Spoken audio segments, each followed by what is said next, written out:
No dia da minha formatura, fiquei esperando ansiosa do lado de fora do prédio, segurando meu capelo e meu diploma. Mas ninguém da minha família apareceu. Acontece que eles viajaram de férias, juntos, de propósito, sem me avisar. Naquela mesma noite, apaguei o número deles. Mudei-me para outra cidade e mudei oficialmente o meu nome. Depois da rejeição deles, prometi a mim mesma nunca mais olhar para trás. E no fim das contas, essa decisão não apenas mudou toda a minha vida, mas me salvou. Porque, antes de a história começar, por favor, escrevam nos comentários de quais regiões vocês estão assistindo a esta história. Não se esqueçam de curtir e se inscrever para que o canal Relatos de Superação possa crescer cada vez mais e trazer histórias ainda mais interessantes. O céu acima do centro de convenções da universidade parecia cinzento, como se suportasse um peso tão grande quanto o que Renata sentia naquele momento. O pátio daquele prédio estava cheio, com o som de risadas, conversas alegres e o barulho de cliques de câmeras. Centenas de outros formandos estavam ocupados abraçando seus pais. Havia flores por toda parte, balões de cores vivas flutuando ao vento. E o cheiro de perfumes caros, misturado com o aroma de suor e rosas que começavam a murchar. No meio daquela multidão, Renata permanecia imóvel, perto de um grande pilar na entrada, segurando o canudo com o diploma de distinção honorífica na mão direita, enquanto a mão esquerda segurava as bordas da sua beca de formatura que começava a amassar. Ela já estava de pé ali há 4 horas. Seus pés, calçados em sapatos baratos de salto alto, começavam a ficar dormentes. A maquiagem que ela mesma havia feito na madrugada provavelmente já estava borrando por causa do ar úmido que antecedia a chuva. No entanto, Renata não se atrevia a sair do lugar. Ela tinha medo de que, se fosse ao banheiro ou procurasse um lugar para sentar, sua família chegasse e não a encontrasse. Ela havia enviado sua localização em tempo real no grupo de mensagens da família desde o amanhecer. Ela também já havia ligado para Dona Sandra, Sr. Roberto e Lucas várias vezes. Mas ninguém atendeu. Suas mensagens terminavam apenas com os 2 traços cinzas, ou até mesmo apenas um traço. Renata respirou fundo, tentando afastar a sensação de sufocamento que começava a se espalhar em seu peito. Ela viu uma colega de classe, uma garota cujas notas eram bem comuns, sendo presenteada com um buquê gigante de dinheiro por seu pai. O pai daquela garota beijou a testa da filha com orgulho, enquanto a mãe se ocupava em arrumar o cabelo da jovem. Aquela cena era muito dolorosa para Renata. Ela se lembrou de como teve que implorar ao Sr. Roberto para pagar a mensalidade do seu último semestre. Ela se lembrou de como teve que trabalhar meio período na biblioteca da faculdade até tarde da noite para economizar para os custos desta formatura. Ela não estava pedindo um buquê de dinheiro. Ela não estava pedindo um carro de presente. Ela só pedia que eles estivessem presentes. Apenas isso. Apenas ficar de pé ao lado dela, sorrir por um momento para uma foto, para que Renata pudesse sentir que era parte da família Roberto. Uma fumaça de chuva começou a cair. Uma a uma, as gotas de água molhavam o asfalto e faziam as pessoas correrem em busca de abrigo ou abrindo guarda-chuvas. Renata recuou um pouco para a marquise do prédio, mas seus olhos continuavam fixos no portão de entrada de veículos. Talvez o trânsito, pensou ela, tentando se consolar. As ruas em direção à faculdade sempre ficavam congestionadas nos dias de formatura. Talvez o carro do pai tivesse quebrado, Ou talvez Dona Sandra tivesse demorado muito para se arrumar, fazendo com que se atrasassem. Renata continuava criando desculpas em sua cabeça, recusando-se a acreditar no pequeno instinto em seu coração que gritava que eles não viriam. O relógio marcava 2 da tarde. A cerimônia de formatura já havia terminado desde as 11. O prédio começava a ficar vazio. Restavam apenas os funcionários da limpeza, que começavam a varrer os lixos plásticos e as pétalas de flores espalhadas. O estômago de Renata roncou alto. Ela não comia nada desde a noite anterior, de tão nervosa que estava, esperando por este dia. Ela mexeu em sua bolsa pequena, pegando seu smartphone, cuja tela já estava trincada no canto.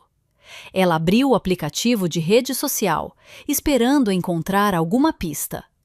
Seu coração bateu acelerado ao ver um círculo vermelho na foto de perfil da conta de Lucas. Seu irmão tinha acabado de postar um novo story aos 5 minutos. Com os dedos tremendo, Renata pressionou aquele círculo. A tela do celular exibia um vídeo curto. Lá, sob um sol forte e ofuscante, Lucas segurava um copo de coquetel. O cenário ao fundo não era um engarrafamento nas ruas da cidade, mas sim o quebrar das ondas em uma praia de areia branca e coqueiros. A câmera então se moveu, mostrando Dona Sandra, que dava gargalhadas, usando óculos de sol grandes e um chapéu de praia de abas largas. Ao lado dela, o senhor Roberto relaxava em uma cadeira de sol, enquanto aproveitava uma massagem. Ouvia-se a voz alegre de Lucas gritando: "Férias em família em Fernando de Noronha! Finalmente livres daquela cerimônia entediante!" O mundo de Renata desabou naquele instante.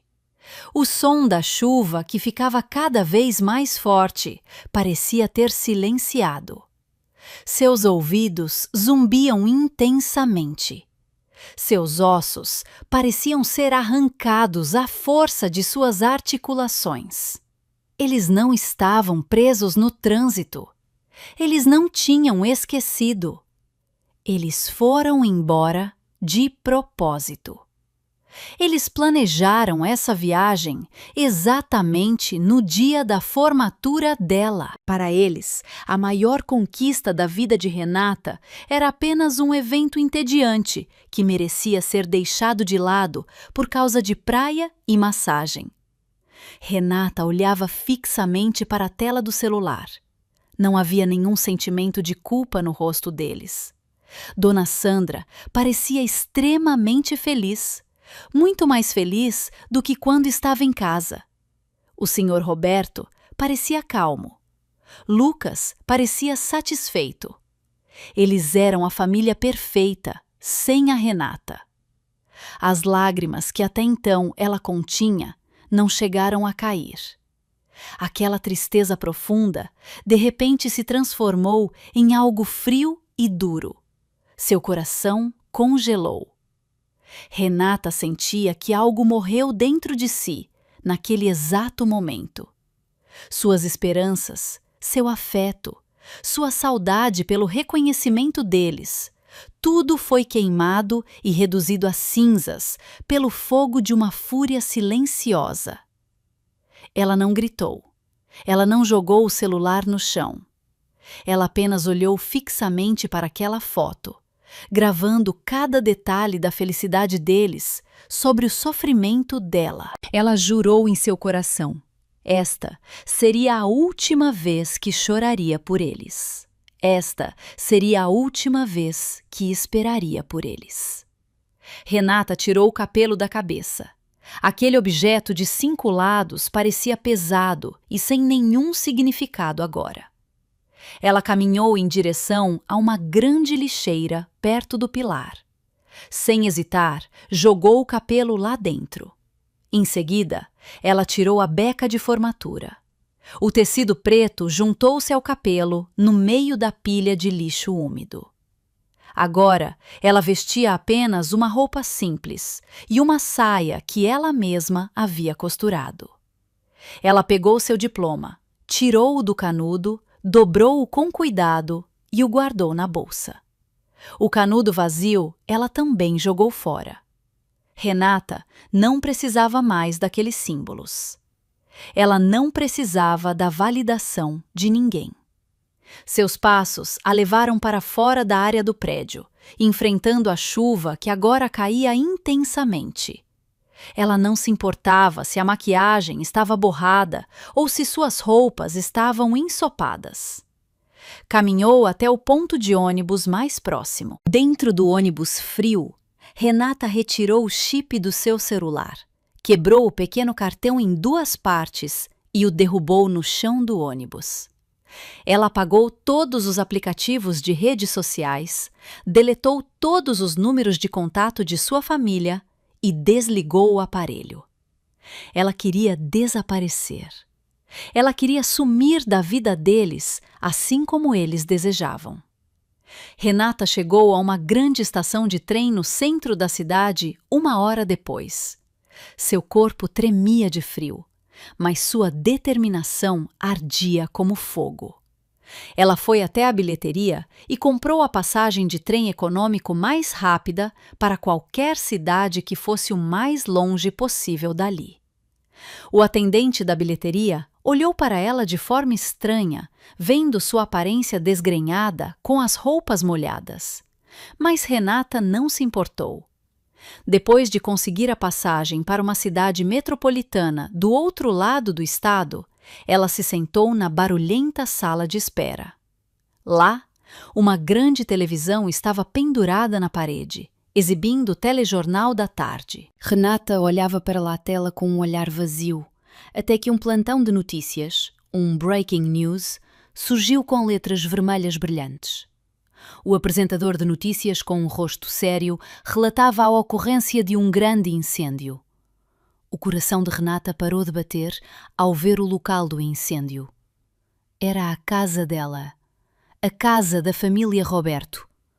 As imagens na tela mostravam o fogo consumindo o imóvel de 2 andares com violência. Os bombeiros pareciam sobrecarregados. O repórter no local dizia que suspeitava-se que o incêndio tivesse sido causado por um curto-circuito grave na rede elétrica. O repórter continuava seu relato com um tom trágico. Com base em informações dos vizinhos, toda a família estava viajando de férias.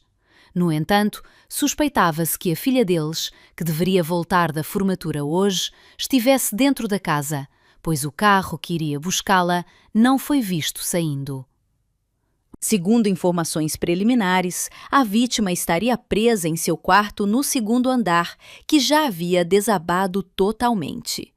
Renata ficou paralisada. Ela olhava para o fogo na tela da televisão. Se ela tivesse voltado para casa após a formatura, se estivesse chorando no quarto como uma garota indefesa, com certeza estaria morta carbonizada agora. Aquela ironia fez o canto dos lábios de Renata se elevar levemente. Um sorriso amargo se formou em seu rosto. O universo estava brincando com ela. Ou talvez o universo estivesse lhe dando uma rota de fuga. Sua família estava se divertindo em Fernando de Noronha, achando que ela estava em casa. E agora, o mundo achava que Renata havia morrido queimada. Renata percebeu que aquela era uma oportunidade que não surgiria 2 vezes. Ela não precisava se dar ao trabalho de fugir. Ela já era considerada morta. O trem com seu destino chegou à plataforma, emitindo um apito longo e ensurdecedor. Renata se levantou, abraçando sua bolsa com força. Ela não olhou mais para trás. Renata Roberto havia morrido naquele incêndio. Quem entrava naquele vagão lotado de classe econômica era uma completa desconhecida que acabara de nascer. Aquela cidade metropolitana a recebeu com um cheiro de poeira e fumaça densa de veículos. Renata desceu em uma grande estação que lhe era totalmente estranha. O vai-vem de pessoas ao seu redor a fazia se sentir pequena, mas ao mesmo tempo segura. Ali, ninguém a conhecia. Ninguém se importava com quem ela era ou de qual família vinha. Com o resto de dinheiro de economias que possuía, Renata procurou uma hospedagem barata nos becos estreitos atrás da estação. Ela encontrou um quarto pequeno e úmido, com um colchão de espuma fino e um ventilador que fazia um barulho barulhento. A dona da pensão, uma senhora idosa e faladeira, não fez muitas perguntas quando Renata pagou em dinheiro vivo por 1 mês. Ela apenas pediu um nome. Renata hesitou por um momento antes de responder brevemente. Vitória. Os primeiros dias foram os mais difíceis. Vitória, seu novo nome, tinha que sobreviver economizando ao máximo. Ela comia macarrão instantâneo 2 vezes por dia e bebia água da torneira fervida. No entanto, aquela fome não se comparava à curiosidade que corroía sua mente. No fim de cada tarde, ela ia a uma lan house no fim da rua. Ela usava máscara e boné, sentava-se no canto mais escuro e começava a navegar no mundo virtual. Ela procurava notícias sobre a sua própria morte. Sua busca trouxe resultados que fizeram seu sangue ferver. A notícia sobre o incêndio na casa da família Roberto havia se tornado um assunto de grande repercussão nacional. Na tela borrada do computador, Vitória assistia à gravação de uma entrevista coletiva concedida por sua família. Eles já haviam retornado de Fernando de Noronha, com os rostos preparados de tal forma para demonstrar uma tristeza profunda. Dona Sandra chorava histericamente diante dos microfones dos repórteres, abraçando o porta-retratos com a foto de Renata. Ela dizia, entre soluços falsos, que lamentava muito não estar em casa no momento do ocorrido, alegando que tinha viajado para fazer um tratamento de saúde em outra cidade, e não de férias. Aquela mentira saía de forma tão fluida dos lábios de sua mãe. O Sr. Roberto, com uma expressão triste perfeitamente ensaiada, pedia orações da sociedade para que a alma de sua filha descansasse em paz. Ele, inclusive, anunciou a criação de uma fundação beneficente com o nome de Renata para ajudar vítimas de incêndios. A sociedade ficou comovida. Os comentários nas redes sociais estavam cheios de simpatia e orações. As doações fluíam intensamente. Ninguém sabia que por trás das câmeras eles com certeza estavam rindo alto, celebrando o sucesso daquele teatro. Vitória segurava o mouse do computador com tanta força que os nós de seus dedos ficaram brancos. A raiva que ela sentia já não era um fogo ardente, mas sim um gelo que congelava todos os seus sentimentos. No entanto, havia algo que incomodava a mente de Vitória. O momento daquele incêndio foi exato demais. Como era possível que aquela casa queimasse por completo, exatamente no horário em que ela costumava tirar um cochilo à tarde após grandes eventos? E por que nenhum objeto de valor foi salvo? Seu instinto dizia que havia algo de errado. Vitória se lembrou de que seu pai guardava todos os documentos importantes em um armazenamento digital na nuvem, que era criptografado. Antigamente, o Sr. Roberto costumava mandar a jovem e ingênua Renata organizar os dados do seu escritório. Por isso, Renata sabia de cor a combinação da senha de seu pai, que sempre usava a data do término do relacionamento com a amante dele, que Renata havia descoberto no passado. Com o coração batendo acelerado, Vitória tentou acessar a conta pessoal de seu pai. A primeira tentativa falhou. O Sr. Roberto talvez já tivesse mudado a senha. Vitória tentou outra combinação, a data de aniversário de Lucas. Falhou novamente. Vitória fechou os olhos, pensando intensamente. O que seu pai mais valorizava? Dinheiro. A data da primeira vez que a empresa dele conseguiu um grande contrato. Vitória digitou aqueles números. A tela piscou e depois abriu. Pastas secretas surgiram diante de seus olhos. Vitória navegou de pasta em pasta rapidamente, com medo de que alguma notificação chegasse ao celular de seu pai. Seus olhos se arregalaram ao encontrar uma pasta chamada Seguro. Dentro dela, havia a apólice de um seguro de vida em nome de Renata, com um valor de indenização fantástico que chegava a dezenas de milhões de reais. Aquela apólice tinha sido renovada há apenas 6 meses, com uma cláusula que cobria morte por acidente doméstico e incêndio. O que era ainda mais aterrorizante, Vitória encontrou provas de conversas por e-mail entre seu pai e um destinatário desconhecido, discutindo sobre a limpeza do local e o momento exato. A data daqueles e-mails era de 1 semana antes da formatura. Vitória cobriu a boca com a mão, contendo a náusea, com o corpo tremendo muito. Aquilo não era apenas abandono. Aquilo não era apenas ausência na formatura. Aquilo era um plano de assassinato. Sua família viajou para Fernando de Noronha não apenas para se divertir, mas para criar um álibi. Eles deixaram Renata sozinha em casa, esperando que a garota voltasse, dormisse de cansaço e morresse queimada, junto com a casa antiga que eles também já haviam colocado no seguro. Eles queriam trocar a vida de Renata por dinheiro vivo, para salvar a empresa do Sr. Roberto, que estava à beira da falência. Um fato que Vitória acabara de descobrir pelos relatórios financeiros em outra pasta. Uma lágrima escorreu pelo rosto de Vitória, mas não era uma lágrima de tristeza. Era uma lágrima de percepção. Durante todo esse tempo, ela achava que apenas não era amada. Na verdade, ela era uma mercadoria.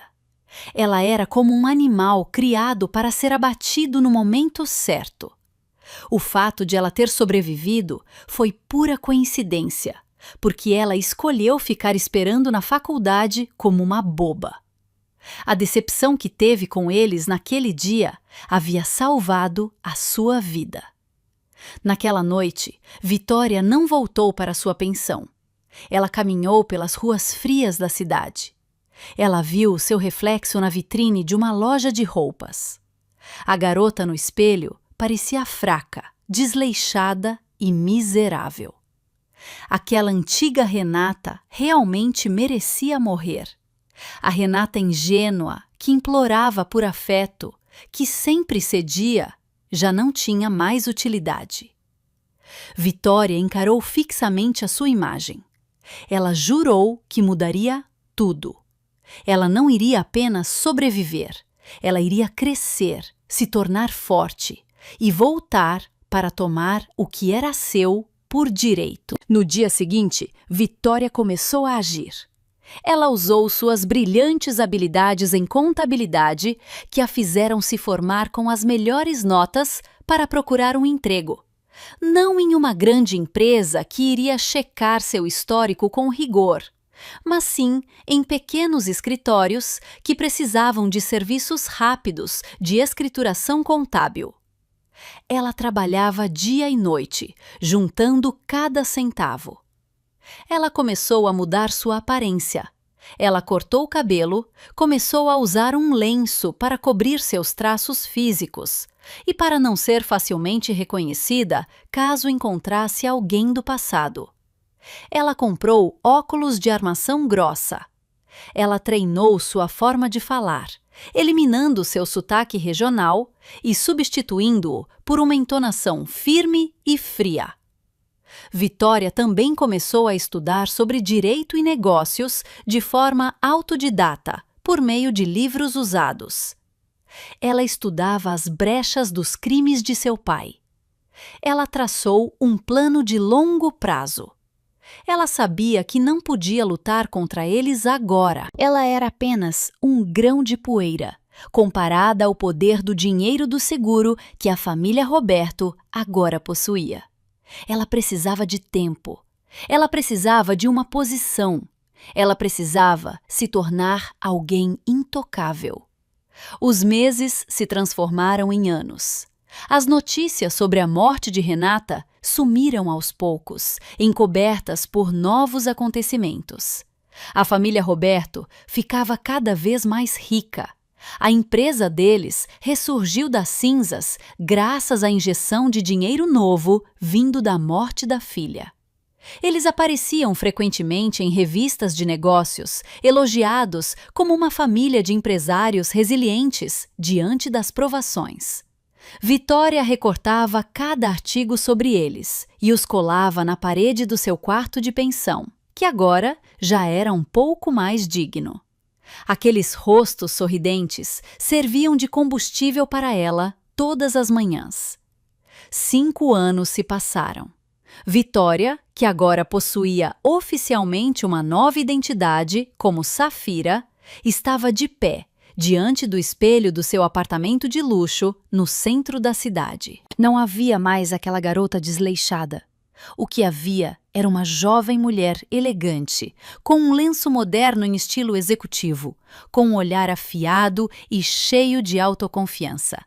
Ela tinha acabado de ser contratada como auditora sênior em uma empresa de auditoria internacional que era conhecida por ser rigorosa e incorruptível. E o seu primeiro cliente na semana seguinte era uma empresa que se preparava para abrir capital na Bolsa de Valores. Uma empresa chamada Roberto Corp. Safira deu um sorriso discreto, ajeitando o broche em seu lenço. O momento havia chegado. O jogo estava apenas começando. 5 anos é um tempo bastante longo para mudar o destino de alguém. E para Safira, 5 anos foi o tempo que ela utilizou para se moldar como uma arma. Naquela manhã, a cidade de São Paulo parecia movimentada como de costume.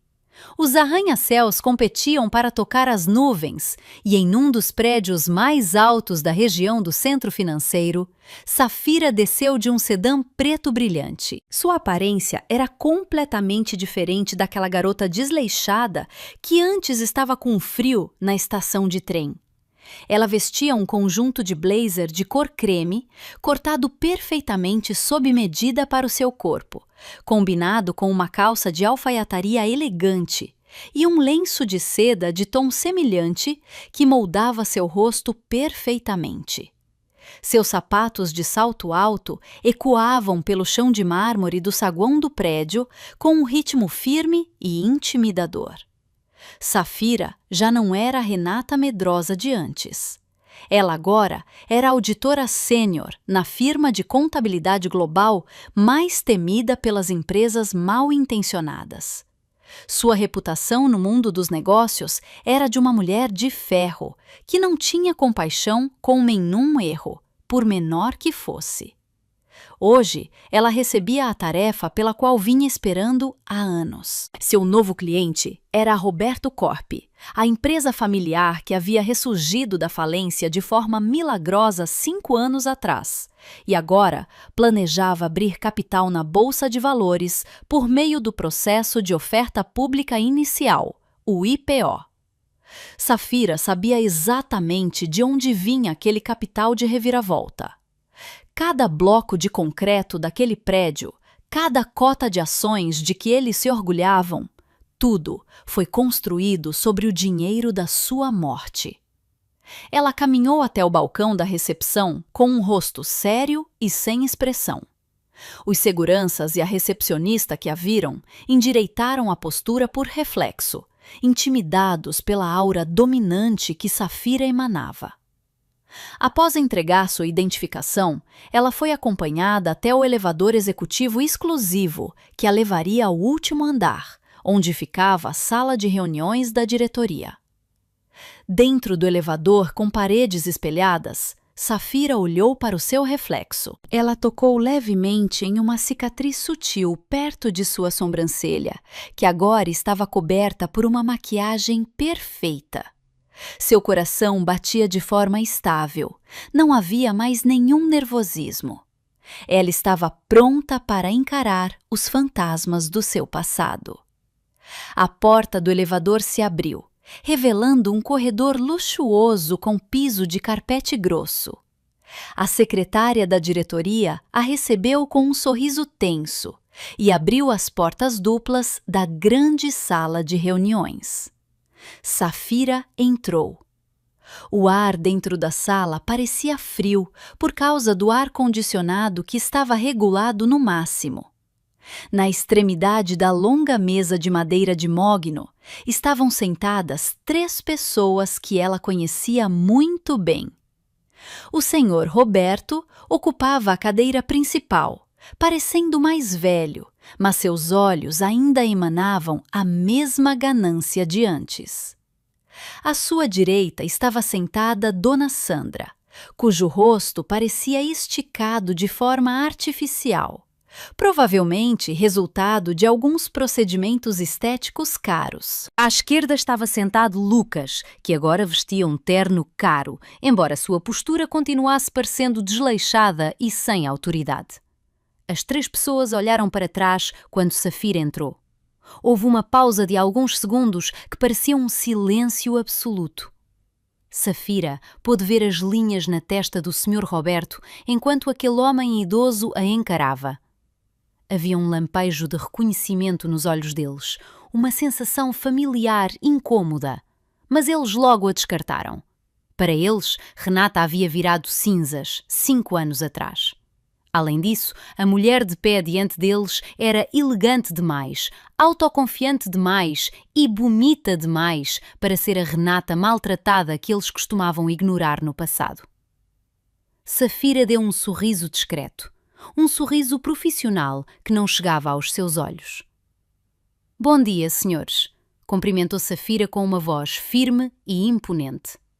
Sua voz estava um pouco mais encorpada e decidida em comparação com a voz tímida da antiga Renata. "Eu sou Safira, a líder da equipe de auditoria independente indicada pelos investidores para analisar a viabilidade da Roberto Corp antes do IPO. Estou aqui para garantir que nenhum centavo sequer seja ocultado na contabilidade de vocês." O senhor Roberto se levantou e estendeu a mão com uma risada, tentando quebrar o clima tenso da sala. "Ah, senhora Safira, já ouvimos falar da sua excelente reputação. É um grande prazer trabalhar com a senhora. Por favor, sente-se. Garantimos que a nossa empresa é extremamente limpa e transparente." Dona Sandra também forçou um sorriso, enquanto seus olhos avaliavam a bolsa e os sapatos de grife que Safira usava com um olhar de julgamento. Lucas apenas acenou com a cabeça com desleixo, enquanto mexia em uma caneta cara em suas mãos. Safira apertou a mão de seu pai. A pele da mão do senhor Roberto parecia fria e úmida. Uma sensação de repulsa subiu pela nuca de Safira, mas ela se conteve. Ela olhou diretamente nos olhos do senhor Roberto, aplicando um aperto de mão firme o suficiente para fazer aquele homem idoso contrair o rosto levemente. "Espero que sim, senhor Roberto, porque se eu encontrar uma única irregularidade que seja, garanto que o sonho de vocês de abrir capital na Bolsa de Valores será destruído por completo." Aquela frase não era apenas um aviso profissional. Era uma ameaça pessoal oculta. Dona Sandra pareceu um pouco ofendida com o tom de fala afiado de Safira. Ela pigarreou de leve, ajeitando seu lenço luxuoso. "Nós somos uma família honrada, senhora Safira. Construímos este negócio com muito trabalho e honestidade, após a tragédia que abalou a nossa família no passado. Nós perdemos a nossa filha. Então, sabemos muito bem o significado de valorizar a vida e a integridade. Safira conteve a vontade de rir alto ao ouvir aquela hipocrisia. Ela colocou sua pasta de trabalho sobre a mesa e retirou o notebook, além de uma pilha de documentos. Seu rosto voltou a ficar sério. Ótimo. Sendo assim, se vocês não estão escondendo nada, este processo de auditoria será rápido. Mas já aviso que o meu método é extremamente minucioso. Eu irei verificar todos os arquivos, incluindo os fluxos de fundos de 5 anos atrás, quando esta empresa, de repente, recebeu uma grande injeção de capital. O rosto de Lucas empalideceu um pouco ao ouvir essa última frase. Ele olhou ansioso na direção de seu pai. O senhor Roberto permaneceu calmo, embora o seu sorriso tenha sumido um pouco. Claro, fique à vontade para examinar. Tudo aquilo é dinheiro legítimo do seguro e fruto de investimentos, respondeu ele de forma curta. Safira acenou com a cabeça calmamente. Ela abriu seu notebook, pronta para começar a guerra. Ela estava dentro da jaula do leão agora, mas, desta vez, era ela quem segurava o chicote. O processo de auditoria começou naquele mesmo dia. Safira não perdeu tempo. Ela exigiu que fosse disponibilizada uma sala exclusiva no escritório da Roberto Corp e exigiu acesso total a todos os servidores de dados da empresa. Durante a primeira semana, Safira transformou a vida da família Roberto em um verdadeiro inferno. Ela era a primeira a chegar e a última a ir embora, forçando a equipe financeira e Lucas, que ocupava o cargo de diretor financeiro, a atendê-la. Safira agia de propósito, com um perfeccionismo irritante. Ela pedia documentos físicos cheios de poeira do depósito. Mandava Lucas procurar recibos insignificantes que estavam perdidos e questionava cada despesa, por menor que fosse. Lucas era o seu alvo principal nesta fase inicial. Safira sabia que seu irmão não era cuidadoso e entrava em pânico facilmente. Cada vez que Lucas entregava um relatório, Safira o riscava todo com tinta vermelha e o jogava de volta na mesa com um olhar de desprezo. Isso é lixo, Sr. Lucas. Como o senhor consegue ser diretor financeiro se não é capaz de calcular um balanço simples direito? Onde o senhor se formou, afinal? Cobrava Safira diante dos outros funcionários. O rosto de Lucas ficava vermelho ao tentar conter a vergonha e a raiva. Mas ele não ousava revidar, pois o sucesso do IPO estava nas mãos de Safira. A pressão mental exercida por Safira começou a trazer resultados. Lucas passou a ser visto frequentemente bebendo álcool em sua sala de trabalho. Ele ficou paranoico e costumava brigar com o pai nos corredores do escritório. Safira apreciava aquele espetáculo detrás da porta da sua sala, que ficava entreaberta. A família que antes parecia unida naquela crueldade, agora começava a rachar por causa da pressão do trabalho. No entanto, o objetivo principal de Safira não era apenas deixá-los estressados. Ela estava procurando por provas concretas. Ela sabia que o dinheiro do seguro da sua morte era o capital inicial, mas ela precisava de provas de fluxo financeiro que os vinculassem ao ato criminoso do incêndio da casa. Na segunda semana, enquanto fazia hora extra sozinha no escritório silencioso da Roberto Corp, Safira conseguiu invadir a camada mais profunda do servidor pessoal do Sr. Roberto, que estava conectado à rede da empresa. Aquele homem idoso era astuto o suficiente para não guardar provas em um computador de fácil acesso. Mas ele era orgulhoso demais para apagá-las de forma definitiva. O Sr. Roberto tinha o hábito de guardar troféus de suas vitórias em formato de arquivos digitais. Safira vasculhou as pastas antigas, datadas do ano de 2020, o ano em que ela havia se formado. Seus olhos captaram uma transação suspeita, registrada em um livro-caixa oculto que estava escondido. Havia uma despesa no valor de R$ 500 mil, na mesma data do dia da sua formatura. A descrição da transação dizia apenas serviços de consultoria de segurança. Safira rastreou o número da conta do beneficiário e o nome registrado. Com suas habilidades de perícia digital, ela descobriu que aquela conta pertencia a alguém chamado Jorge, um criminoso reincidente em casos de incêndio criminoso que já havia falecido na prisão por motivo de doença. Aquela era uma grande pista. Mas ainda não era forte o suficiente para incriminá-lo judicialmente, pois Jorge já estava morto e não podia testemunhar. Safira não desistiu. Ela continuou cavando. Ela procurou por dados de backup do sistema de câmaras de segurança da antiga casa deles. A polícia, na época, declarou que as câmaras haviam sido destruídas pelo fogo.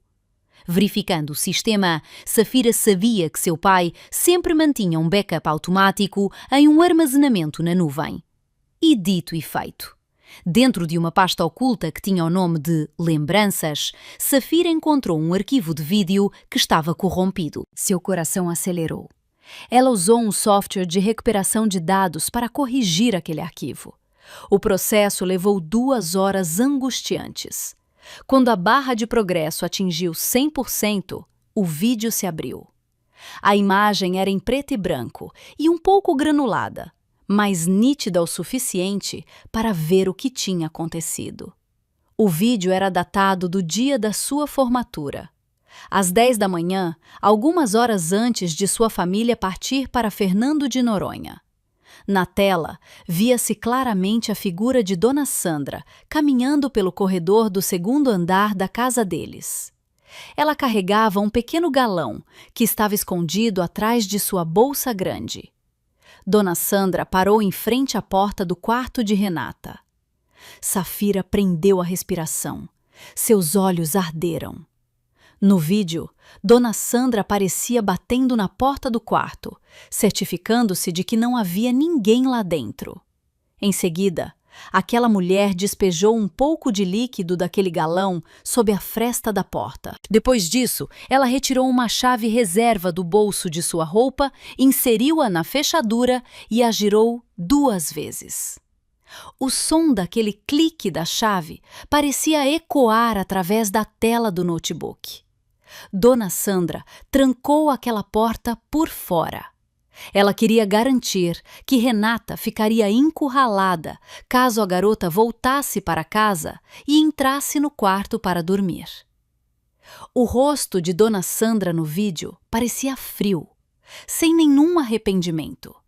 Ela, inclusive, aproveitou para arrumar o cabelo no espelho do corredor antes de caminhar para longe, deixando o quarto que ela mesma havia preparado para ser o caixão de sua filha. Safira cobriu a boca com a mão trêmula. Durante todo esse tempo, ela suspeitava que seu pai era o mentor principal. Mas ver as mãos de sua própria mãe trancando aquela porta trazia uma dor diferente. A dor de ver desaparecer a última pequena esperança de que talvez sua mãe estivesse apenas seguindo ordens. Acontece que não. Sua mãe era a executora. Safira copiou aquele vídeo em 3 pendrives diferentes e o enviou para o seu servidor pessoal que era seguro. Aquela era a sua carta na manga. Aquela era a arma que ela usaria para cortar a cabeça daquela serpente. No entanto, ela ainda não iria revelar aquilo agora. Ela queria brincar um pouco mais de tempo. Ela queria ver os membros daquela família se destruindo uns aos outros antes de dar o golpe final. Na manhã seguinte, Safira entrou na sala de reuniões com um semblante renovado e um sorriso misterioso. Em suas mãos, ela trazia uma pequena caixa de presente que estava embrulhada com cuidado. Ela colocou a caixa na mesa em frente a Dona Sandra, que tinha acabado de chegar, com uma expressão cansada. Bom dia, Dona Sandra. Encontrei isto em uma loja de antiguidades ontem e me lembrei da senhora. Talvez possa servir de enfeite na nova mesa de trabalho da senhora, disse Safira de forma gentil. Dona Sandra pareceu confusa, mas lisonjeada. Puxa, que gentileza! Muito obrigada, Safira. Ela abriu a caixa cheia de entusiasmo. No entanto, assim que a tampa da caixa se abriu, o rosto de Dona Sandra ficou pálido como cera. Ela soltou um grito curto e deixou a caixa cair no chão. De dentro da caixa, rolou um cadeado antigo que estava queimado pelo fogo. Era uma réplica exata do cadeado do quarto de Renata no passado. O que foi, Dona Sandra? Há algo de errado? Perguntou Safira com um tom de inocência forçado, enquanto seus olhos a encaravam fixamente, apreciando o medo puro que começava a tomar conta dos olhos daquela senhora idosa. Dona Sandra olhava para Safira com horror, com os lábios tremendo, como se estivesse vendo um fantasma. O jogo psicológico tinha acabado de começar, e Safira tinha acabado de lançar os seus primeiros dados.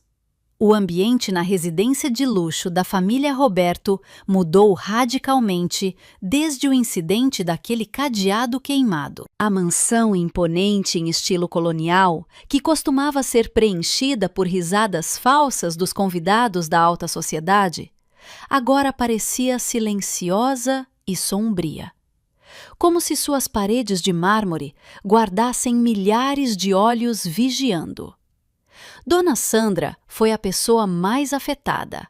Aquela senhora de meia-idade que costumava se apresentar impecável com uma maquiagem pesada, agora parecia desgrenhada.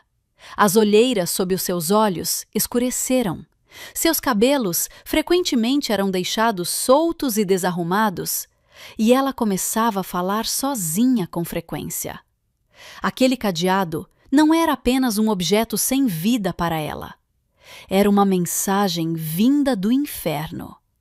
Ela tinha certeza de que a alma de Renata havia retornado para se vingar.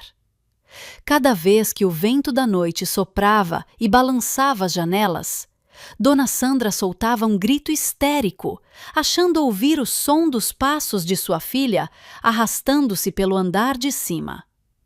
O senhor Roberto tentava racionalizar tudo. Ele insistia que aquele cadeado era apenas uma coincidência, ou talvez uma armação de algum concorrente de negócios que queria abalar o psicológico deles antes do IPO.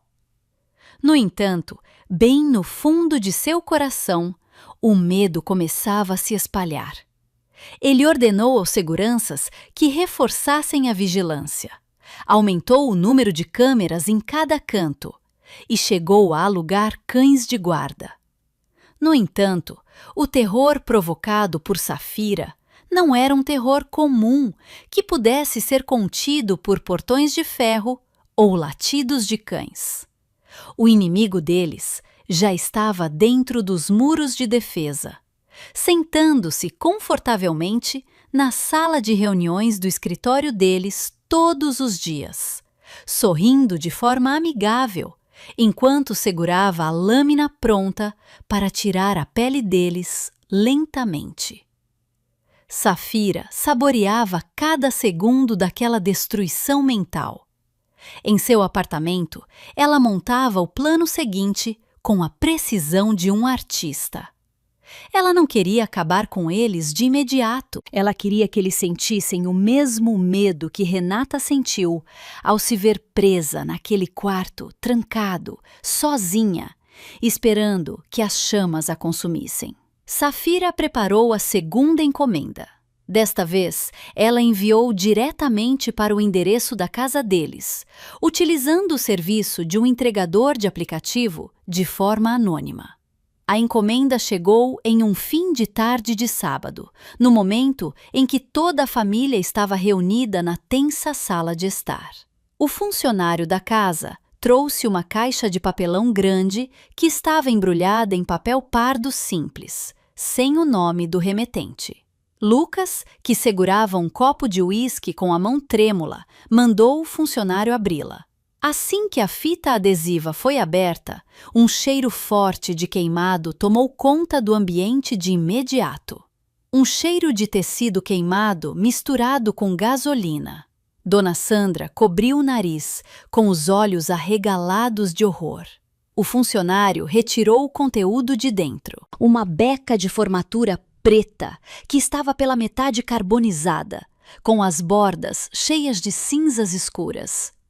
Na altura do peito daquela beca, destacava-se um broche de identificação que ainda brilhava limpo, onde se lia Renata Roberto, summa cum laude. O grito de Dona Sandra quebrou o silêncio daquela tarde. Ela jogou um vaso de flores na direção da beca, gritando repetidamente para que aquele objeto fosse queimado e jogado para bem longe. Ela está aqui! Ela voltou! Aquela garota maldita voltou! Exclamava histérica, enquanto puxava os próprios cabelos. O senhor Roberto ficou com o rosto pálido, com as mãos fechadas com tanta força que suas unhas se cravavam na palma da mão. Ele sabia perfeitamente que aquela beca deveria ter sido destruída 5 anos atrás, ou pelo menos seria impossível estar ali.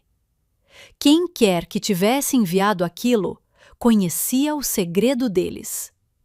Quem enviou sabia que Renata não tinha morrido em um acidente comum. O desespero ficava ainda maior à medida que Dona Sandra começava a chamar curandeiros e paranormais para casa. A mansão luxuosa agora ficava cheia de fumaça, de incensos e rituais. Safira escutava tudo aquilo por meio de um dispositivo de escuta micro que ela havia colado embaixo da mesa da sala de visitas, quando fez uma visita na semana passada, sob o pretexto de entregar alguns documentos pendentes.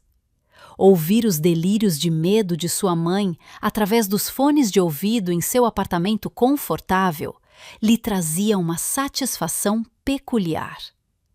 Antigamente, ela implorava pela atenção de sua mãe. Agora, ela tinha toda aquela atenção na forma de puro pavor. Enquanto isso, Lucas escolhia outro tipo de fuga. Ele não suportava o ambiente da casa, que parecia uma casa mal assombrada. Todas as noites, ele passava o tempo em uma casa noturna exclusiva, afogando seus pensamentos em garrafas de bebidas caras e música em um volume ensurdecedor. Ele sentia que estava sendo vigiado por onde quer que fosse. A imagem de sua irmã silenciosa e sempre obediente continuava a persegui-lo. Lucas se lembrava de como costumava mandar Renata fazer os seus trabalhos da faculdade no passado, de como ele ignorava a garota que não tinha amigos. O sentimento de culpa, misturado com o medo da prisão, o deixava quase louco. Naquela noite, em meio ao som das batidas graves da música que ecoavam em seu peito, o celular de Lucas vibrou no bolso do seu paletó. Ele ignorou, achando que era uma ligação de seu pai mandando voltar para casa. No entanto, o aparelho vibrou novamente, e mais uma vez. Irritado, Lucas puxou o celular para fora. Seus olhos se espremiam por causa da embriaguez, tentando focar a visão na tela brilhante no meio da escuridão do local. Uma notificação de mensagem surgiu. Não havia o nome do contato, apenas uma sequência de números que parecia muito familiar em sua memória do passado. Era o número antigo de Renata, um número que já estava desativado há 5 anos. O coração de Lucas pareceu parar de bater. Um suor frio escorreu pela sua testa, cortando o efeito do álcool naquele instante. Com os dedos tremendo muito, ele abriu aquela mensagem. Havia apenas uma frase curta. No entanto, o impacto foi como o golpe de uma marreta em sua cabeça. Minha formatura ainda não acabou. Quando meu irmão vai vir me buscar? Lucas jogou o celular sobre a mesa como se aquele objeto tivesse acabado de se transformar em uma cobra venenosa. Ele recuou cambaleando, esbarrando em um garçom que carregava uma bandeja de bebidas. Os copos se quebraram, espalhando-se pelo chão, mas Lucas não se importou. Sua respiração estava ofegante. Seus olhos procuravam desesperados ao redor daquela pista de dança lotada. Será que Renata estava aqui? Será que ela estava escondida no meio da multidão de pessoas que dançavam? Lucas sentiu falta de ar. Ele correu para fora do local, passando pela multidão, e vomitou na calçada da rua. Sob a luz fraca de um poste, ele se deu conta de um fato terrível. Renata não estava morta. Ou, se ela estivesse morta, o seu fantasma tinha acesso à tecnologia de telefonia celular, e aquilo era muito mais assustador. Aquele terror era real, e o alvo não era apenas a sanidade deles, mas a vida deles. Do outro lado da rua, de dentro de um automóvel sedã preto estacionado em uma vaga escura, Safira abaixou um pouco o vidro da janela. Ela observava a figura deplorável de seu irmão, que estava de joelhos no asfalto, chorando de medo. Safira desligou seu segundo celular, o aparelho que ela tinha acabado de usar para enviar aquela mensagem de terror, utilizando um número virtual que ela manipulou para que parecesse o número antigo de Renata. Seu rosto estava sério, sem compaixão. Um alvo já tinha cedido. Faltava apenas um pequeno empurrão para fazê-lo se despedaçar por completo. O sol da manhã entrava pelas cortinas da janela do escritório da Roberto Corp, mas não trazia alívio para Lucas. Ele estava sentado em sua cadeira com o semblante desgastado.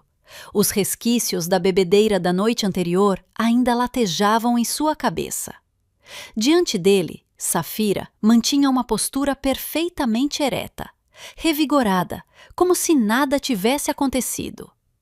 Sobre a mesa entre eles repousava uma pasta vermelha grossa, e a porta da sala estava trancada.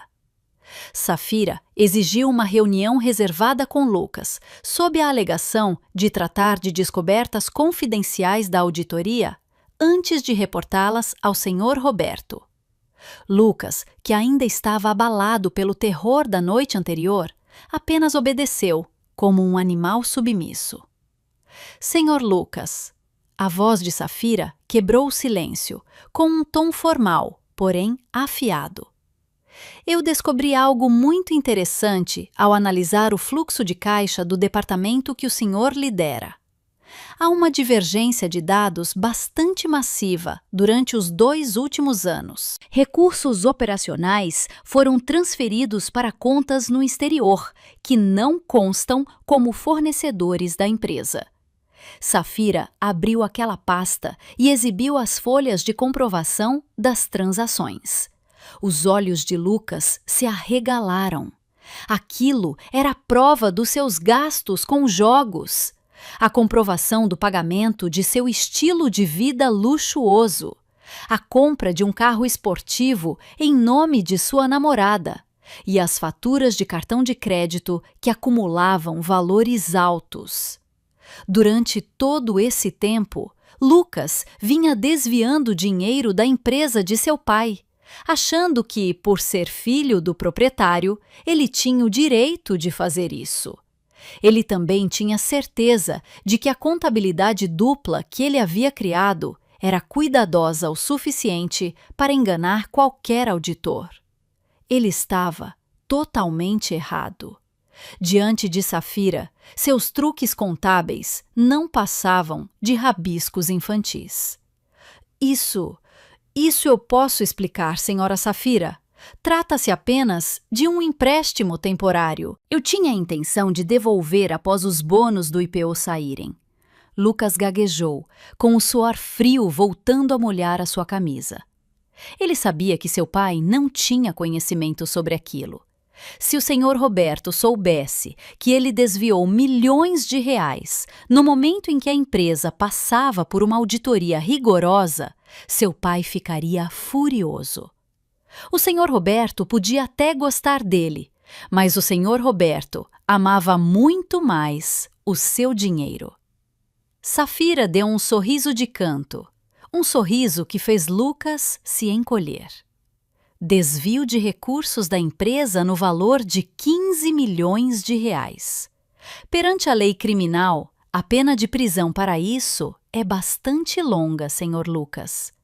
E se os investidores souberem, o IPO será cancelado e o senhor será processado por perdas e danos que serão impossíveis de pagar. Sua carreira estará liquidada. Sua vida de luxo terá um fim. O senhor vai mofar em uma cela de prisão apertada, quente e com mau cheiro. Lucas desabou em sua cadeira, com o rosto pálido. Por favor, não relate isso ao meu pai ou aos investidores. Eu faço qualquer coisa que a senhora quiser. Por favor, me ajude, senhora Safira. Nós podemos resolver isso, não podemos? Quanto a senhora quer? Eu posso pagar. Safira soltou uma risada abafada. Uma risada fria e cortante. Eu não preciso do seu dinheiro de troco, senhor. Meu salário na firma já é mais do que suficiente para comprar a integridade do senhor.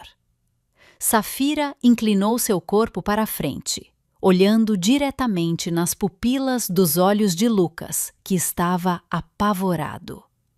Mas o senhor tem razão. Eu posso ajudar. Eu posso ocultar esta descoberta. Eu posso fazer com que este relatório de auditoria saia limpo, como se o senhor fosse o diretor financeiro mais honesto deste mundo. Qual é a condição? Qualquer coisa! Exclamou Lucas desesperado. Eu quero que o senhor me entregue o senhor Roberto, sussurrou Safira. Lucas permaneceu em silêncio, confuso. O que a senhora quer dizer? Eu sei sobre o incêndio de 5 anos atrás. Eu sei que aquilo não foi um acidente, disse Safira de forma séria. Lucas sobressaltou-se, como se tivesse levado um choque elétrico. Ele abriu a boca para negar, mas o olhar de Safira travou a sua língua. Não minta. Eu já tenho as evidências. Mas as evidências que eu possuo ainda carecem de uma última peça do quebra-cabeça para garantir que o senhor Roberto seja o responsável integral. Não o senhor. Eu sei que aquela ideia veio do seu pai. O senhor é apenas um filho obediente que tinha medo de perder a herança, não é? O senhor não teria coragem de acabar com a própria irmã. Isso com certeza foi ideia do senhor Roberto. Lucas engoliu em seco com dificuldade. Sua barreira mental desmoronou. O terror da noite anterior, o sentimento de culpa e agora a ameaça de prisão lhe mostravam uma saída tentadora. Jogar toda a culpa sobre o seu pai para se salvar. O caráter covarde de Lucas assumiu o controle. Ele não queria ir para a prisão. Ele não queria ficar pobre. Aquilo foi ideia do meu pai. A voz de Lucas tremia, saindo bem baixa. Meu pai planejou tudo. Meu pai precisava daquele dinheiro do seguro porque a empresa estava quase falida por completo. Minha mãe foi quem trancou a porta, mas meu pai foi quem mandou fazer isso. Eu só recebi ordens para ficar calado e ir junto na viagem. Excelente, disse Safira. Mas uma confissão falada não tem valor no tribunal, Sr. Lucas. Eu preciso de provas físicas, as provas daquele plano. Eu sei que o Sr. Roberto guarda tudo. O senhor com certeza sabe onde ele as esconde. Lucas hesitou por um instante. Trair o próprio pai era um pecado imperdoável nos costumes da família deles. Mas salvar a si mesmo era o instinto de sobrevivência. Fica em um cofre secreto, atrás da pintura na sala de trabalho dele em casa. Há um caderno de anotações preto e um pendrive. Meu pai registrou todo o fluxo de pagamentos ali. Ele nunca jogou fora porque era paranoico de que seus comparsas no crime tentassem chantageá-lo de volta. Por isso, ele guardou as provas do envolvimento deles. Safira acenou com a cabeça satisfeita. Ela retirou um pequeno aparelho gravador do bolso do seu blazer, que já estava ligado desde o início. A gravação da confissão de Lucas já estava armazenada de forma segura. Agora, escute-me com muita atenção. Hoje à noite, quando o senhor voltar para casa, pegue esses objetos. Amanhã cedo, traga-os para mim. Se o senhor fizer isso, este relatório sobre o desvio de dinheiro do senhor será destruído por mim. O senhor estará livre e o senhor, inclusive, poderá herdar o que restar da empresa depois que o seu pai for detido. Interessante, não acha? Lucas olhava para Safira com um olhar de incredulidade. Ele sentia como se estivesse negociando com o próprio demônio. Mas aquela proposta era boa demais para ser recusada. Ele acenou com a cabeça devagar. Tudo bem. Eu vou pegar isso hoje à noite. Safira se levantou, ajeitando o blazer. É um prazer fazer negócios com o senhor. Não tente me passar para trás, senhor Lucas. Lembre-se, eu sei onde os podres do senhor estão enterrados. Naquela noite, a rachadura na família Roberto já não era uma simples linha fina, mas sim um abismo que se abria de forma larga. Lucas voltou para casa com o coração acelerado. Ele viu seu pai sentado na sala de estar, lendo o jornal com uma expressão amarga. O ódio cresceu no coração de Lucas. Por causa da ganância de seu pai, sua vida tinha ficado desarrumada daquela maneira. Por causa daquela ideia insana de seu pai de acabar com Renata, ele agora era assombrado por terrores e extorquido por uma auditora. Lucas tomou uma decisão firme em seu coração. Ele iria roubar aquelas provas. Ele iria entregar o próprio pai em troca de sua própria liberdade. Sem que Lucas percebesse, de trás da janela de seu quarto escuro do outro lado da cidade, Safira já ouvia aquela gravação da conversa repetidas vezes. A voz trêmula de Lucas, confessando tudo, soava como música clássica em seus ouvidos. O plano de destruição a partir de dentro tinha funcionado. Amanhã ela teria a chave para o fim deles em suas mãos. E quando isso acontecesse, não haveria mais lugar para se esconder para o Sr. Roberto e Dona Sandra. O destino já não caminhava devagar. Ele vinha correndo, veloz, em direção à porta da frente da casa deles. A noite do jantar de gala para celebrar a oferta pública inicial de ações da Roberto Corp foi realizada com um luxo que ultrapassava o bom senso. O salão de festas do Hotel 5 Estrelas, no centro de São Paulo, foi transformado em um mar de ouro e cristais. Lustres gigantes brilhavam no teto, refletindo a luz no chão de mármore polido e liso. Centenas de convidados, que incluíam investidores de grande porte, autoridades do governo, membros da alta sociedade da capital e, claro, profissionais da imprensa, lotavam o ambiente com suas melhores vestimentas. O cheiro de perfumes caros misturava-se com o aroma de pratos de frutos do mar e bifes de wagyu que eram servidos nas mesas redondas. No meio de toda aquela imponência, a família Roberto permanecia no palco principal, como reis e rainhas, recebendo seus súditos, exibindo sorrisos largos que tinham sido ensaiados por horas diante do espelho. O Sr. Roberto parecia imponente, vestindo um smoking preto importado. Cumprimentava cada convidado importante com um aperto de mão firme e cheio de confiança. Ao seu lado, Dona Sandra usava um vestido longo, crevejado de diamantes, cujo valor provavelmente seria suficiente para alimentar um vilarejo inteiro durante um ano. Seu rosto exibia uma maquiagem pesada para cobrir os traços de estresse e a falta de sono decorrentes do terror do cadeado e da beca queimada na semana passada. Naquela noite, ela se esforçava muito para esquecer seu abalo. Aquela noite era sobre a vitória deles, sobre os recursos de bilhões de reais que logo iriam entrar em suas contas bancárias assim que o sino da Bolsa de Valores tocasse na manhã seguinte. Lucas permanecia um pouco mais atrás, com o rosto pálido e suando, apesar de o ambiente estar frio. Ele olhava o tempo todo na direção da entrada, esperando a chegada de alguém. Naquela manhã, Lucas tinha cometido a sua maior traição. Com as mãos trêmulas, ele entregou o caderno preto e o pendrive precioso de seu pai para Safira em uma cafeteria isolada.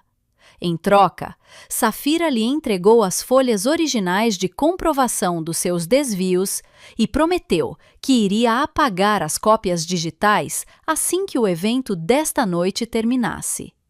Lucas sentia alívio e, ao mesmo tempo, náusea. Ele havia entregado o próprio pai em troca da segurança de si mesmo. Ele olhava para as costas de seu pai, que dava gargalhadas com um ministro, e aquele sentimento de culpa surgia e desaparecia, abafado pelo seu instinto de sobrevivência covarde. Ele se convencia de que seu pai já era idoso e merecia arcar com aquele erro do passado sozinho. Exatamente às 8 da noite, as portas principais do salão de festas se abriram totalmente. Safira entrou no local. Sua presença chamou de imediato a atenção de todo o salão. Ela não vestia roupas de trabalho formais como costumava fazer. Naquela noite, ela usava um vestido longo de cor vermelho-fogo elegante, combinado com um lenço de seda preto que a fazia parecer misteriosa e fatal. Ela caminhava com elegância, abrindo caminho entre a multidão, com o queixo erguido e o olhar afiado percorrendo o ambiente. A aura de domínio que ela emanava era tão intensa que alguns convidados se afastavam por reflexo para lhe dar passagem. Ela não era uma convidada comum. Ela era a auditora principal que dava o aval de regularidade para aquela empresa, a pessoa que definia o destino deles e que agora segurava uma lâmina por trás de suas costas. O Sr. Roberto acenou com a mão lá do palco, chamando Safira para se juntar à mesa VIP bem na frente. "Ah, Senhora Safira, nossa heroína desta noite!" exclamou o Sr. Roberto através do microfone, fazendo com que todos os olhares se voltassem para Safira. Safira deu um sorriso discreto, fez um aceno educado e caminhou em direção ao seu assento. Ela se sentou bem em frente ao palco, a melhor posição para acompanhar o espetáculo final. Ela colocou sua bolsa de mão no colo, com os dedos tocando a superfície de um tablet fino que estava guardado dentro dela. Todos os preparativos estavam concluídos. Policiais já estavam de prontidão na porta dos fundos e nas saídas laterais, disfarçados como agentes de segurança adicionais, a pedido da firma de auditoria, sob a justificativa de procedimentos padrão de segurança para um evento de alto valor econômico. O evento teve início com uma sequência de discursos monótonos dos diretores e representantes dos investidores. Safira escutava com paciência. Seus olhos não deixavam de encarar Dona Sandra, que parecia inquieta, bebendo água o tempo todo. Por fim, chegou a vez do Sr. Roberto fazer o discurso principal. As luzes do salão foram reduzidas, restando apenas um refletor iluminando o púlpito. O Sr. Roberto se posicionou ali, exibindo uma feição triste, dramática. Ele começou o seu discurso relatando os esforços da empresa para ressurgir da ruína. Sua voz tremia de forma fingida quando ele começou a citar o nome de Renata.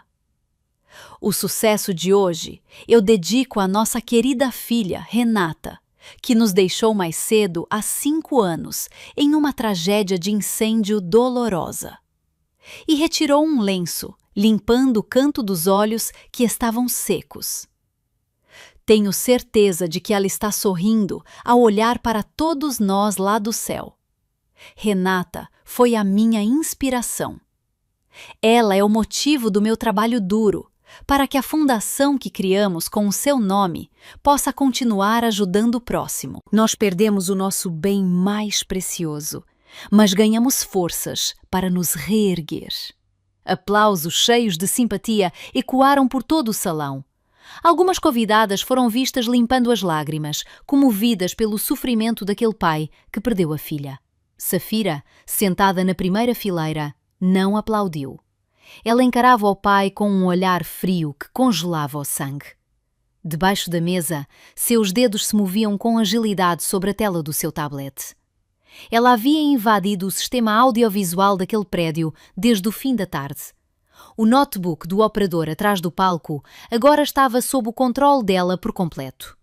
No momento em que o Sr. Roberto ia continuar a frase sobre o quanto ele amava Renata, Safira pressionou o comando de execução. De repente, a tela de LED gigante atrás do palco piscou. Os gráficos das ações que antes eram exibidos sumiram, substituídos por um som de estática alto e ensurdecedor. Os convidados cobriram os ouvidos confusos e o Sr. Roberto olhou para trás, batendo no microfone, achando se tratar de uma falha técnica. Peço desculpas, há um pequeno problema técnico. Por favor, produção, corrijam isso, disse nervoso. No entanto, a tela não se apagou. Pelo contrário, aquela tela começou a exibir um vídeo em preto e branco que era borrado, mas nítido. O vídeo das câmeras de segurança do corredor da casa deles de 5 anos atrás. E um silêncio tomou conta do salão. Milhares de pares de olhos fitavam a tela gigante. Lá, via-se com clareza a figura de Dona Sandra mais jovem, carregando o galão de gasolina. O vídeo era exibido em velocidade normal. Todos os presentes puderam ver com clareza o momento em que Dona Sandra despejou aquele líquido sob a porta do quarto. Depois, inseriu a chave e a girou. O som do clique da chave, amplificado pelo sistema de som do prédio, ecoou como a explosão de uma bomba nos ouvidos dos convidados. Naquele vídeo também constavam a marcação de hora e data correspondentes ao dia da morte de Renata. Antes mesmo que aquele espanto diminuísse, a imagem da tela mudou. Desta vez não era um vídeo, mas sim a digitalização de documentos do caderno preto do Sr. Roberto e comprovantes de transferências bancárias. Na tela, exibia-se claramente a movimentação da conta do Sr. Roberto para a conta em nome de Jorge, o incendiário da casa, junto com uma anotação de memorando: quitação de serviços prestados para limpeza da casa de Renata. Ao lado, surgiu a cópia da apólice de seguro de vida de Renata, que foi recebida uma semana após o ocorrido, com a assinatura do Sr. Roberto, aprovando a liquidação da morte por negligência.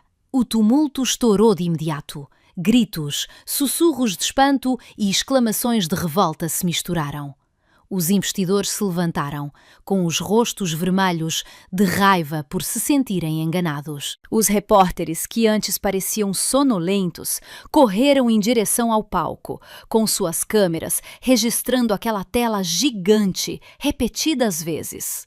Os flashes das câmeras transformaram o ambiente em uma completa desordem. O senhor Roberto recuou cambaleando, com o rosto pálido como um cadáver. Ele olhava para aquela tela com a boca aberta, sem acreditar que o seu segredo mais oculto agora era uma exibição pública. Dona Sandra soltou um grito histérico, cobrindo o rosto com as mãos, e desmaiou na cadeira do palco. Porém, ninguém foi ajudá-la. Lucas, vendo aquela ruína, tentou se esquivar, descendo do palco para fugir, mas suas pernas estavam sem forças. Ele percebeu que, embora tivesse entregado aquelas provas, ele ainda assim seria arrastado por aquela onda de destruição. No meio daquela confusão, apenas uma pessoa permanecia calma. Safira tomava o seu suco de laranja devagar, apreciando a cena da queda de um império que foi erguido sobre as cinzas de seus próprios ossos. O palco do teatro daquela família feliz havia desmoronado, e a cortina da verdade havia sido aberta da maneira mais brutal. A desordem dentro do salão atingiu o seu ponto mais alto. O som das sirenes da polícia começou a ser ouvido ecoando do lado de fora do saguão do hotel, passando pelas paredes isoladas. Os funcionários da segurança do hotel estavam sobrecarregados, tentando conter os investidores furiosos que tentavam subir ao palco para exigir explicações. O Sr. Roberto, que acabara de recobrar a consciência de seu choque inicial, olhou ao redor em pânico. Ele viu sua esposa e seu filho já sem reação. Seu instinto covarde tomou o controle. Ele não se importou com Dona Sandra, que estava desmaiada. Pulou do palco, tentando passar pela multidão em direção à porta de saída de emergência ao lado da cozinha. No entanto, seus passos foram interrompidos. No meio da multidão apavorada, a figura de uma mulher vestindo vermelho fogo permanecia firme, bloqueando o seu caminho. Aquela era Safira. Ela estava de pé com serenidade, como se fosse uma rocha no meio de uma tempestade. Seu olhar penetrava fixamente na direção do senhor Roberto. A distância entre eles era de apenas alguns metros. No entanto, parecia um abismo de separação entre o céu e o inferno. O senhor Roberto parou com a respiração ofegante. Sua gravata estava torta e o cabelo bagunçado. Sua imponência sumiu sem deixar vestígios. Saia! Saia da frente! Esbravejou o senhor Roberto com uma voz rouca. Ele tentou empurrar Safira, mas aquela mulher não se moveu 1 milímetro sequer. 2 pessoas da polícia à paisana, que já estavam de prontidão perto de Safira, deram um passo à frente. Mas Safira ergueu a mão, fazendo um sinal para que eles permitissem que ela falasse primeiro. Você, sibilou o senhor Roberto, com os olhos fixos em Safira. Foi você quem fez tudo isso. Foi você quem sabotou o meu evento. Quem é você, afinal?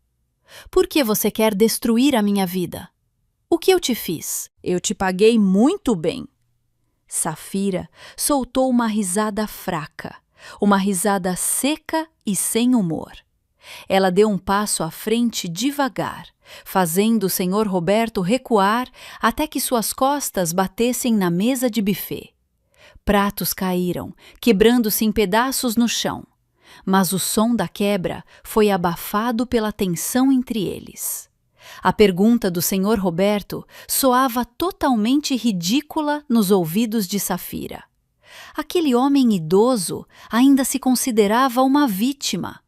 Aquele homem ainda achava que o dinheiro podia comprar fidelidade e encobrir os pecados. O senhor me pergunta quem eu sou? Perguntou Safira de forma suave. No entanto, sua voz soou nítida nos ouvidos do senhor Roberto. Sua mão subiu devagar em direção ao rosto.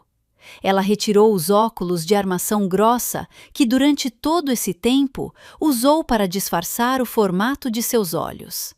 Em seguida, ela pegou um lenço umedecido de sua bolsa e, com um movimento dramático, limpou a camada de corretivo grosso no canto direito do seu maxilar. Ali, aos poucos, surgiu uma mancha de nascença, pequena, em formato de lua crescenta. Uma marca muito característica.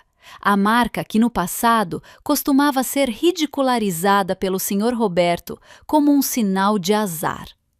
O Sr. Roberto arregalou os olhos. Sua respiração travou na garganta. Seus joelhos tremeram muito, tanto que ele precisou se segurar na borda da mesa para não cair. Ele reconheceu aquela marca de nascença. Ele reconheceu, embora agora aquele olhar fosse muito mais frio e mortal do que o que ele se lembrava. A memória de 5 anos atrás rodou em sua cabeça. A garota silenciosa que ele ignorava. A garota que ele deixou para trás por causa de uma viagem. A garota cuja casa ele queimou. Renata? Sussurrou o Sr. Roberto com a voz quase sumindo, cheia de incredulidade e horror. Não é possível. Você morreu. Eu mesmo providenciei a certidão de óbito. Eu vi as cinzas. As cinzas da casa vazia que o senhor queimou por dinheiro, interrompeu Safira friamente. E eu nunca estive dentro daquela casa. Senhor, eu fiquei esperando na faculdade. 4 horas eu esperei por vocês, no meio da chuva, segurando o diploma com o qual o senhor nunca se importou. A ausência de vocês foi o que salvou a minha vida. O senhor Roberto balançava a cabeça negativamente, tentando rejeitar a realidade. Sua fisionomia mudou do medo para uma fúria desesperada. Então, durante todo esse tempo você me enganou? Você falsificou a sua identidade? Você entrou na minha empresa, me bajulou apenas para isso? Sua filha ingrata! Você sabe o quanto foi difícil para mim construir tudo isso e você destrói em uma única noite. O Senhor destruiu tudo sozinho, no momento em que decidiu que a minha vida valia menos do que as dívidas da empresa. Rebateu Safira com o tom de voz mais elevado pela primeira vez. Cada centavo que o Senhor aproveitou nestes 5 anos está manchado com o meu sangue imaginário. E agora, eu vim para cobrar de volta. O Sr. Roberto tentou avançar contra Safira, movido por uma raiva cega, querendo esganar a filha que ressurgiu do túmulo. No entanto, antes que suas mãos tocassem Safira, os 2 policiais logo o imobilizaram, prendendo seus braços para trás e algemando-o com firmeza. O Sr. Roberto se debatia, gritando insultos, mas suas forças já tinham acabado. Do outro lado do salão, policiais fardados começaram a entrar. Eles levantaram Dona Sandra, que estava desmaiada, apenas para algemá-la. Dona Sandra soltou um grito histérico ao recobrar os sentidos e ver a polícia, gritando pelo nome de seu marido. Lucas foi detido perto da porta de saída, com uma expressão conformada e a cabeça baixa. Safira permanecia de pé no meio do salão, que agora estava em silêncio, presenciando a prisão daquela família de magnatas. Ela olhava para o pai que era levado pela polícia. O Sr. Roberto olhou para trás, encarando Safira com um olhar cheio de ódio e confusão. Antes de ser empurrado para fora da porta, o Sr. Roberto gritou mais uma vez. Por que, Renata? Por que você teve coragem de fazer isso com os seus próprios pais? Safira caminhou um pouco mais para perto, o suficiente para que seu pai pudesse ouvir suas últimas palavras antes que as portas da prisão se fechassem para aquele homem para sempre. Ela aproximou seu rosto, olhando firme dentro dos olhos vermelhos de seu pai. Porque eu sou o seu melhor investimento que o Senhor não soube aproveitar, pai. O Senhor me ensinou que o dinheiro é tudo. Então eu aprendi muito bem. Usei essa inteligência que herdei do Senhor para contabilizar cada pecado de vocês. E esta noite é a data de vencimento. A polícia levou o Sr. Roberto para fora. O homem gritava, mas sua voz logo foi abafada pela multidão de repórteres que o cercavam. Safira permaneceu sozinha no meio daquele salão destruído. Ela respirou fundo, sentindo o ar agora muito mais leve. Seu disfarce tinha caído. Sua identidade falsa já não era mais necessária.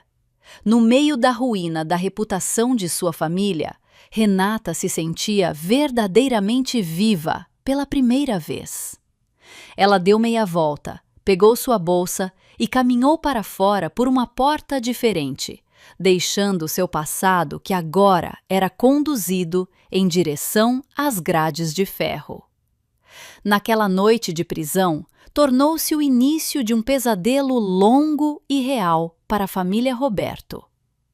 Os flashes das câmeras dos repórteres que ofuscavam os olhos no salão do hotel agora tinham sido substituídos pelas luzes de neon brancas que zumbiam de forma sombria no corredor da delegacia. O Sr. Roberto estava sentado em uma sala de interrogatório apertada e fria. A sala continha apenas uma mesa de ferro fixada ao chão, 2 cadeiras duras e um espelho unidirecional que refletia o seu rosto, que agora parecia 10 anos mais velho. Seu terno caro tinha sido retirado, substituído por uma roupa de presidiário de cor laranja chamativa, cujo tecido era áspero e com cheiro de mofo. As mãos que costumavam assinar cheques de milhões de reais agora estavam presas por algemas de ferro frias, deixando seus pulsos machucados e doloridos. Do outro lado da mesa, um detetive sênior o encarava com um olhar de desdém. O detetive jogou uma pilha de pastas grossas sobre a mesa, provocando um estrondo que fez o Sr. Roberto dar um sobressalto de susto. Aquilo eram as pastas recolhidas por Safira. As evidências eram tão completas, organizadas e fatais. Desde os registros de fluxo financeiro para o incendiário da casa, cópias de e-mails de conspiração, até as imagens de câmeras de segurança que tinham sido restauradas. O Sr. Roberto tentou negar, tentou usar suas antigas táticas de intimidação ou suborno, mas suas palavras travaram na garganta, ao perceber que ele já não possuía nenhum poder.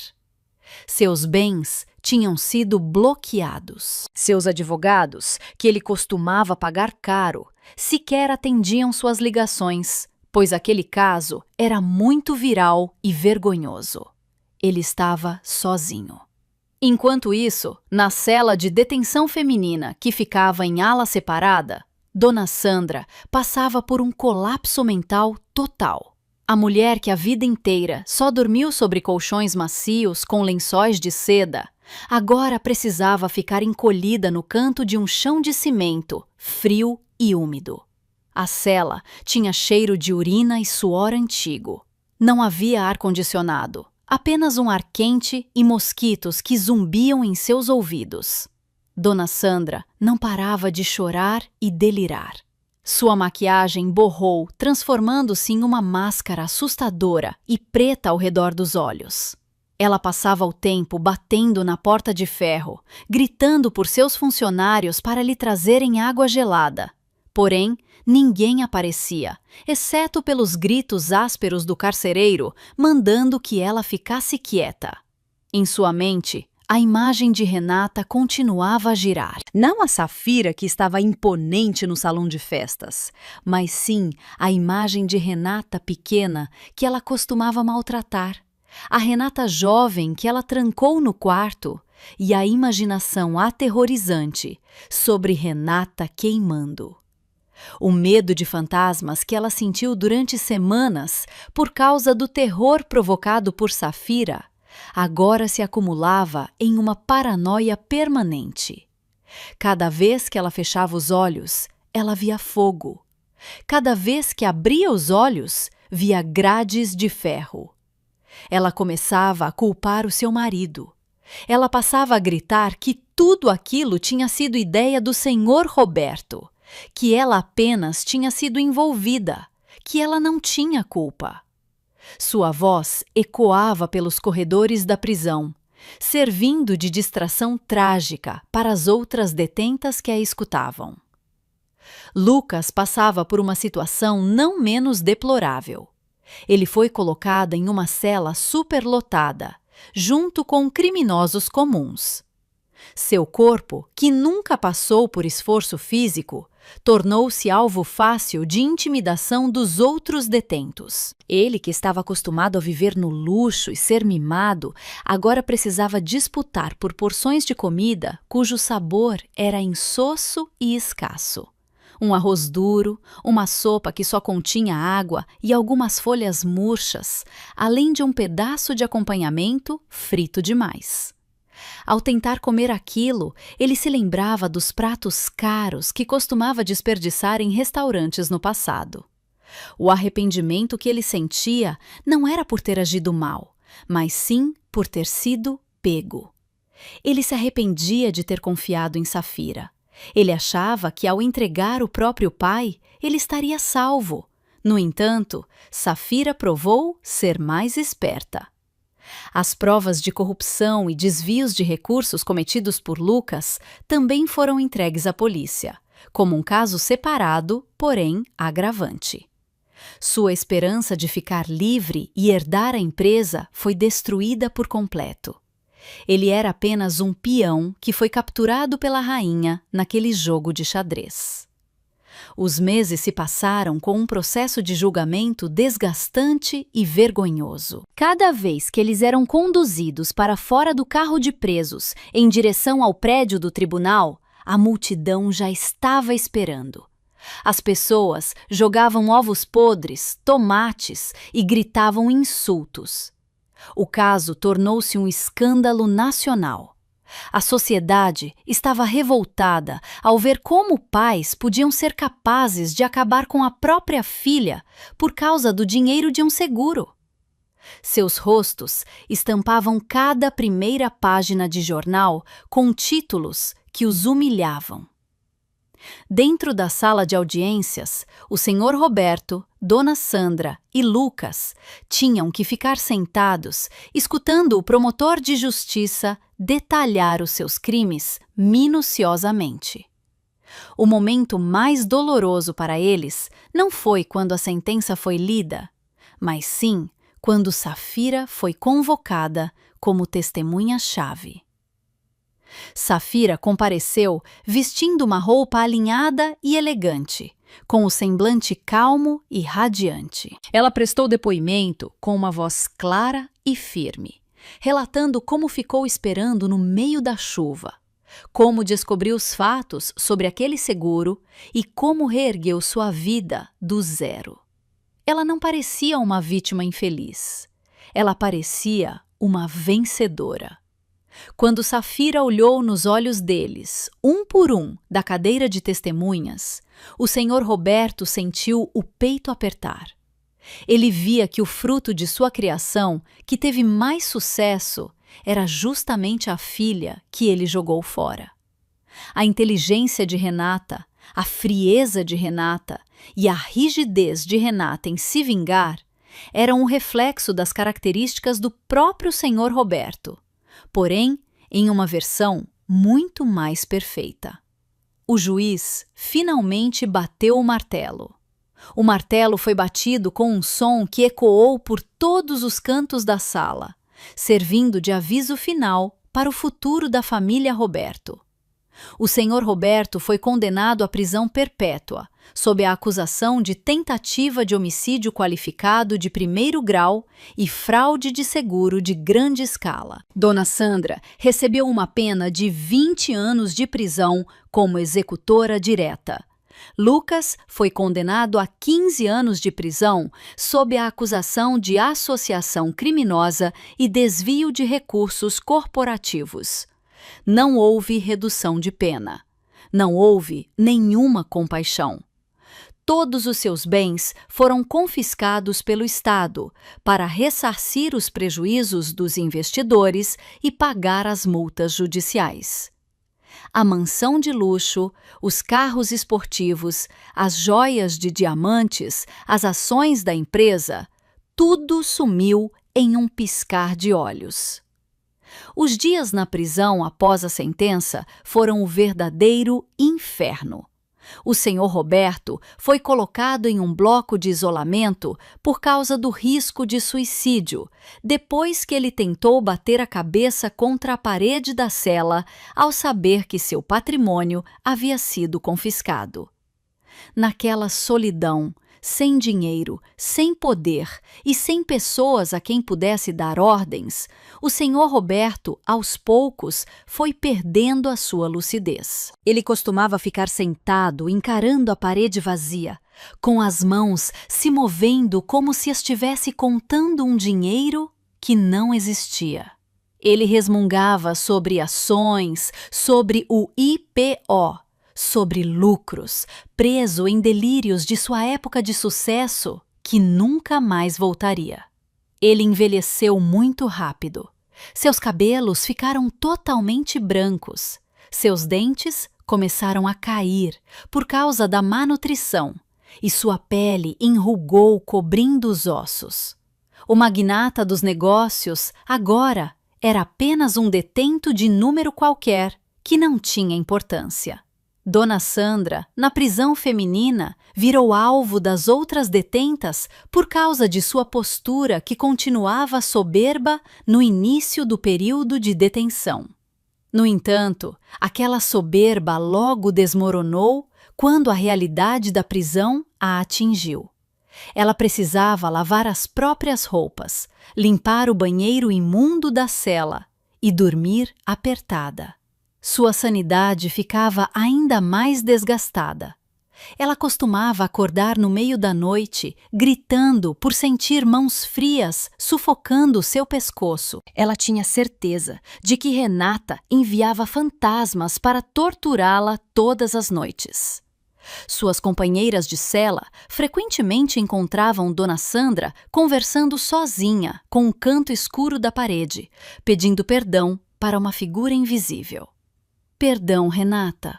A mamãe não vai te queimar. A mamãe não vai te trancar.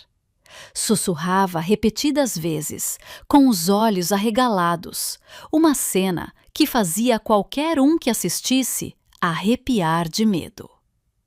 O destino não apenas retirou a sua liberdade, mas também retirou a sua lucidez. Lucas, que tinha o psicológico mais fraco, desmoronou fisicamente.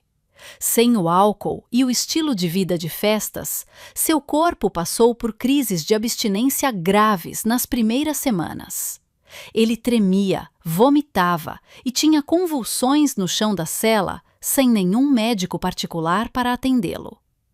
Depois que essa fase passou, ele se transformou em uma figura silenciosa e apavorada. Ele passou a ser o capacho dos detentos mais fortes, em troca de proteção. Ele precisava massagear os pés do chefe da facção da prisão, lavar os pratos deles e aceitar agressões caso cometesse o menor deslize. Seu orgulho de jovem rico tinha sido pisoteado até ficar nivelado ao chão. Todas as noites ele chorava em silêncio, sentindo falta de sua cama macia e amaldiçoando a sua própria estupidez. Ele se dava conta de que, se naquele dia tivesse chamado Renata para ir junto à viagem, ou pelo menos tivesse buscado Renata na faculdade, sua vida não terminaria naquele buraco. Aquele arrependimento chegava tarde demais, e o gosto era muito mais amargo do que o fel.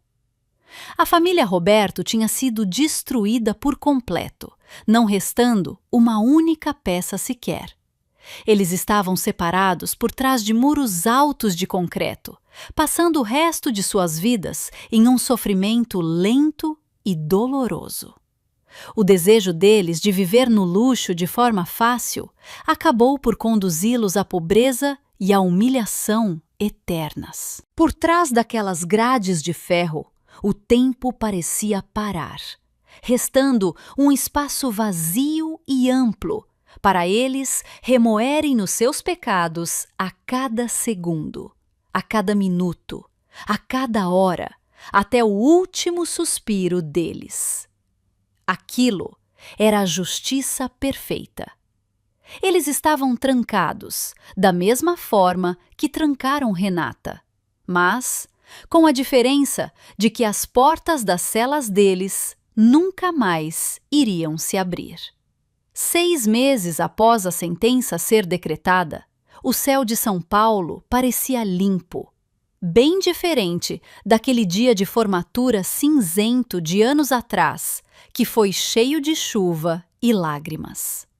Safira estava na varanda do seu novo apartamento, que ficava de frente para o mar.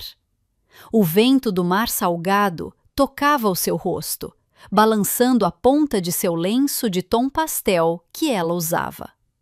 Ela segurava uma xícara de chá quente, sentindo o vapor tocar o seu nariz. A sensação era de paz.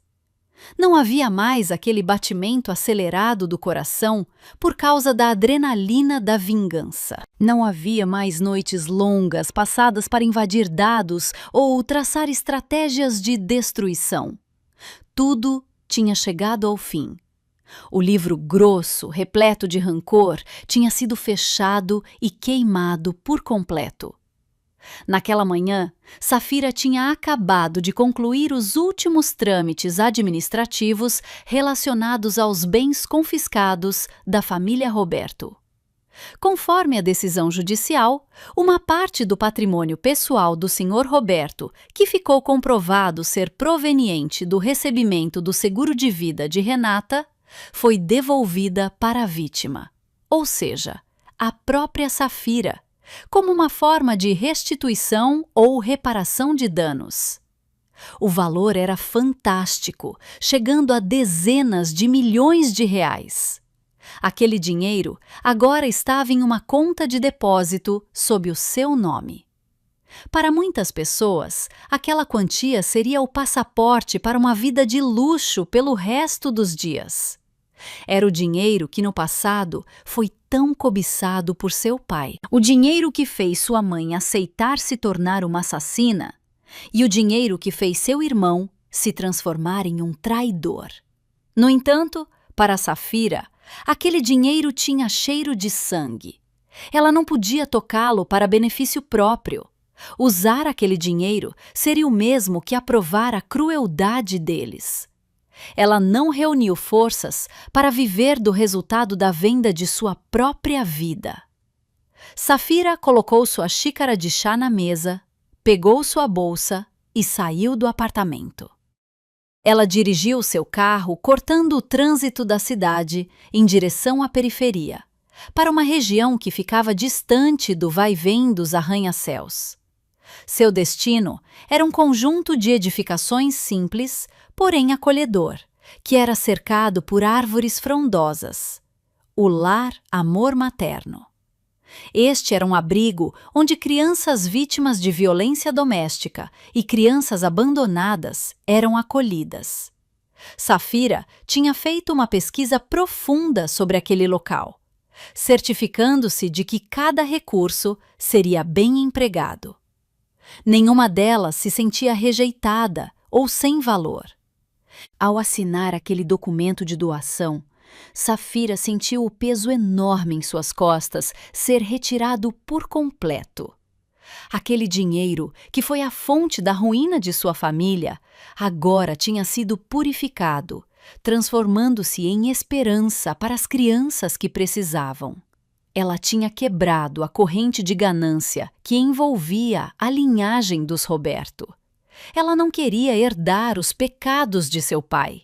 Ela não queria herdar o amor doentio pelo dinheiro. Ela escolheu o seu próprio caminho. Ao sair do abrigo, o sol já começava a se deitar a oeste, emitindo uma luz dourada e calorosa. O celular de Safira tocou. Um nome surgiu na tela: Adriano. Adriano era um colega sênior em sua firma de auditoria. O homem que durante todo esse tempo a apoiou de forma silenciosa. O homem que nunca fez perguntas sobre o seu passado, mas sempre esteve presente para garantir que Safira não se esquecesse de almoçar quando estava ocupada trabalhando. O homem que enxergava Safira como uma mulher inteligente e forte, não como um objeto ou ferramenta. Alô, Safira, você vai conseguir ir ao jantar mais tarde? Eu encontrei um restaurante muito bom na Zona Sul. A voz de Adriano soava do outro lado da linha. Safira deu um sorriso espontâneo, sentindo um calor em seu coração que há muito tempo tinha congelado. Antigamente, ela achava que nunca mais seria capaz de confiar em outra pessoa. Ela achava que o amor era uma fraqueza que as pessoas usariam para machucá-la. Mas Adriano era diferente. A paciência e a sinceridade daquele homem, aos poucos derrubaram a muralha alta que Safira havia erguido. Sim, eu vou. Me envie a localização. Estou a caminho agora, respondeu ela, desligando a chamada e entrando em seu carro. Antes de dar a partida no motor, ela olhou para o seu rosto no espelho retrovisor. Ela viu o reflexo de seus próprios olhos. Não havia mais a Renata, aquela garota ingênua e miserável.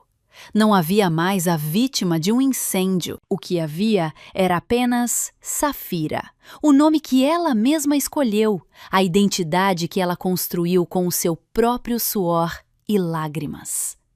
Ela tinha enterrado seu passado não apenas para sobreviver, mas para poder nascer de novo, como uma versão melhor de si mesma.